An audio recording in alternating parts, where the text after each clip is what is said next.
Hello, and welcome to our Thought Leader Spotlight on LoanPASS. My name is Tom Morelli with Wilco, and today I'm joined by Bill Mitchell, Chief Revenue Officer at LoanPASS. Bill brings over 20 years of experience to the industry, along with numerous accolades and awards. Bill, it's great to see you. How are you doing today? Great. Thank you, Tom. It's good to see you again. Thanks for having Yes. me. So, Bill, to get us started, was hoping you could give a little bit of insight into LoanPass's solution and how you're bringing efficiency to lending operations. Sure. No, good question. I guess to kick off the discussion, LoanPass started with a vision from our founder, Bill Roy. He's a former hedge fund manager of 20 plus years. So he started the company in 2018 with his vision to create a modern day rules-based decisioning engine that could handle any asset class. So if you think about forward to reverse, jumbo to consumer, non-QM to construction, that was the early idea, is to build this rules-based decisioning engine that could handle all those products. Some of the things that we really wanted to address was speed, the customer experience, the loan officer, the broker's experience, the configurability, and which really gives the controls back to the lender so they don't have to be buried down with professional services. That allows them to move to the market. So now in our 6th year, we're celebrating that. So that's a milestone in and of itself. Celebrating some other milestones we shared in a recent press release this week. New customer acquisitions, revenue growth, as well as some of our new partnerships like Wilco. Love to hear that. So, Bill, as we're looking at the current marketplace, what's one thing that you think all lenders should be focusing on to help drive profitability? Boy, how much time do we have, Tom? So, We got all the time in the world. oh, brother, that's a great question. So, I guess first and foremost, automation always seems to come up in discussions. I've been doing this now for 25 years. Automation is on the tip of everyone's tongue, on our minds. And but if you think about some other areas, digital transformation, some of these things. But I think about automation from a pricing engine specific, but the integration that we have with Wilco is really critical. So using our modern APIs that we shared out, they're open, they're free APIs. We share them with our vendor partners. We share them with our lender customers. And that's part of the uniqueness of the product in LoanPass, is configuring to all those asset classes I mentioned before. But getting back to the automation piece, if you think about doing multiple things at the same time versus this manufacturing process, linear process, left to right, where technology is today. And what I was excited when I saw the demonstration of Wilco a couple of weeks ago is where you guys are, you're forward thinkers, right? You're looking ahead to where automation needs to be. I was on another recent podcast and we were talking about, well, that leads to streamlining processes.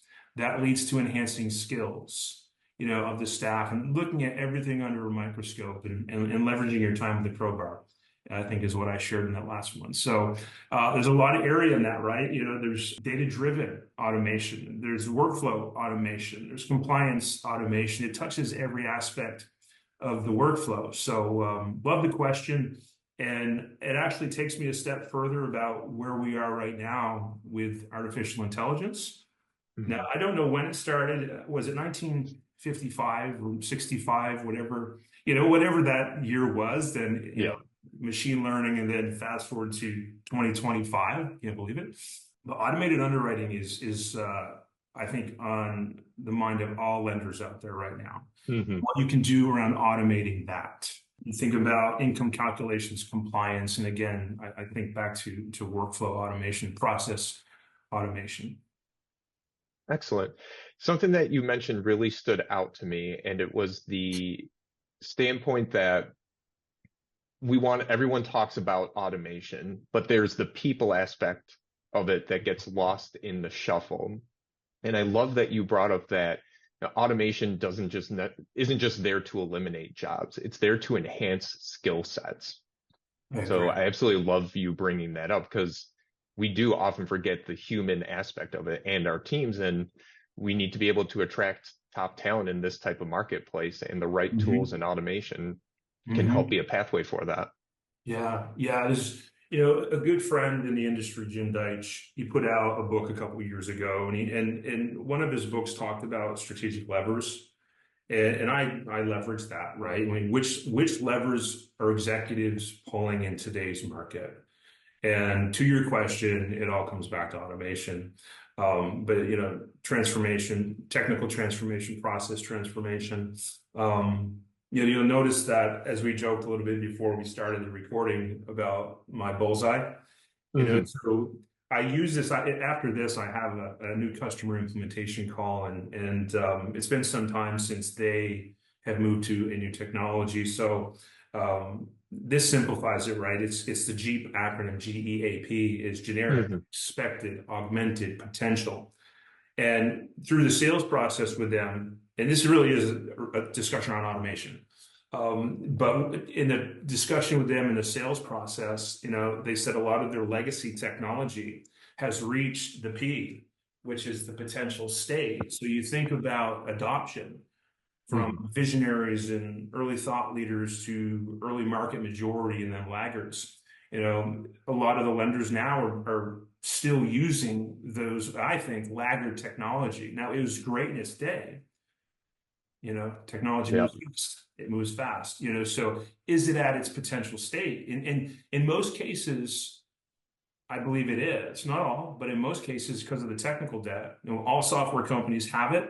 It's not a negative, but it does. If it impacts a lender's ability to move to the market, to offer new products, like we've talked about before, the automation that's there now from the center of the bullseye, what generically, how are we going to look at this so we can get to that expected, that augmented state? And then on the flip side of that, another way to look at that is the implementation. You look at a shiny demo, maybe you look at 20 of them through a 6-month process. You narrow it down, you choose the software vendor you're going to move Sure. forward with.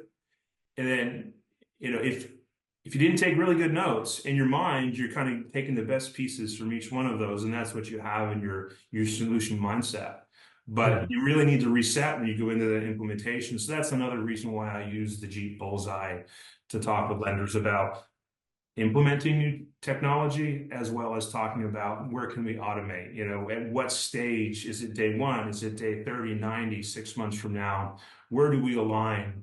I want to come back around real quick too, that Sure. the Wilco integration for us was really important, because I believe the company's aligned from a leadership point of view to the forward thinking point of view, the modern technology, and really listening to what our customers, our early customers in these first few years have been telling us, and that gets into the design of Hmm. of the software going forward. Excellent. Thank you for inviting me, Yeah. and I appreciate all of you over at Wilco, from leadership, all through the ranks, and looking forward to 2025. I started off in the LOS space, like I mentioned when we started talking at DataTrack, to see the evolution of from LOS to POP, where you guys are now. And thanks again for inviting me. Well, thank you again, Bill. For those of you listening, if you're interested in learning more about how LoanPass is bringing efficiency to lending operations, you may visit them at loanpass.io. And to learn more about how Wilco is revolutionizing the mortgage industry, you may visit us at wilco.com/more info to book a demo. We appreciate you taking the time to join us. Please stay tuned for future episodes. Have a great day.